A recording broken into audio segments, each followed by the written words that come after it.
10 নং ৰঙাপানী জিলা পৰিষদত নিৰ্দলীয় প্ৰাৰ্থী আবিদা চৌধুৰীৰ সপক্ষে বলিছে বঁটা।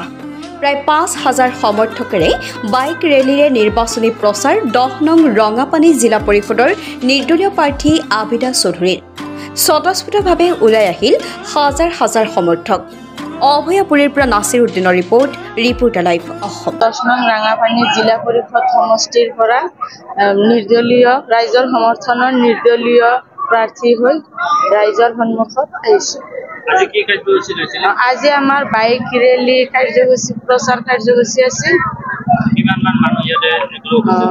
ইমান মানুহ আহিছে মানে সিহঁতে স্বতঃস্ফূৰ্তভাৱে নিজে নিজে ওলাই আহিছে আমাক সমৰ্থন কৰি। আমাৰ সমৰ্থকবিলাকে নাই, মই আজি ৰাইজৰ পৰা সম্পূৰ্ণ মানে সমৰ্থন পাইছো আৰু এই সমৰ্থনত মোৰ ভাল লাগিছে। মই আজি 100% মানে কনফিডেন্স আহিছে, মোৰ নিশ্চিত যে মই জিকিম। মোক ৰাইজে সঁচাই সমৰ্থন কৰিছে, সঁচাই আঁকোৱালি লৈছে। মোৰ প্ৰতীক চিহ্ন কাপলেট। মোৰ লগত মোৰ দুজন আছে, সিহঁতে নাহে মোৰ লগত, কোনো প্ৰশ্নই নাহে মোৰ লগত প্ৰতিদ্বন্দ্বিতা কৰাৰ।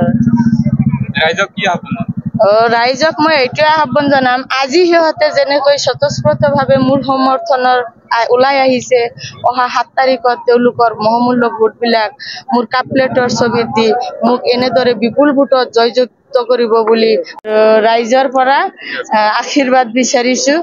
আৰু যদি ৰাইজে মোক সঁচাই 7 তাৰিখত তেওঁলোকৰ বহুমূল্য ভোটবিলাক মোৰ কাপলেটৰ ছবিত দি মোক জয়যুক্ত কৰে, তেতিয়াহ'লে মই ৰাইজৰ হৈ কাম কৰিম আৰু ৰাইজে মই ভাবিছো ৰাইজে মোক এই সুযোগটো দিব। মই সাংবাদিক বন্ধুসকলক ধন্যবাদ জনাইছো। ৰংগাপানী জিলা পৰিষদ সমষ্টিৰ পৰা মোৰ স্ত্ৰী আবিদা চৌধুৰীয়ে নিৰ্দলীয় প্ৰাৰ্থী হিচাপে প্ৰতিদ্বন্দ্বিতা আগবঢ়াইছে। তেখেতৰ প্ৰতীক চিহ্ন হ'ল কাপলেটৰ ছবি।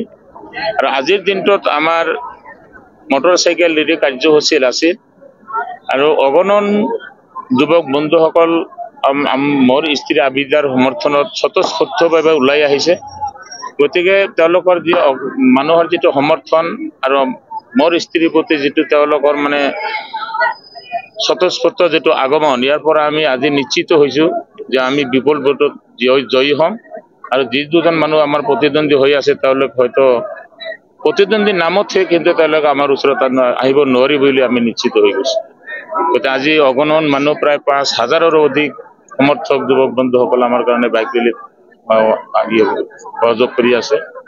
গতিকে এইখিনি আৰু ৰাইজক আমি এইখিনি আহ্বান জনাম যে আমাৰ যি অহা 7 মে পঞ্চায়ত নিৰ্বাচন অনুষ্ঠিত হ'ব, এই পঞ্চায়ত নিৰ্বাচনত 7 মেত তেওঁলোকৰ বহুমূলীয়া ভোট মোৰ স্ত্ৰী আবিদা চৌধুৰীৰ প্ৰতীক চিহ্ন কাপলেটৰ চিহ্নত ভোটবিলাক দান কৰি তেওঁক বিপুল ভোটত জয়যুক্ত কৰিব বুলি মই ৰাইজক আহ্বান জনাম।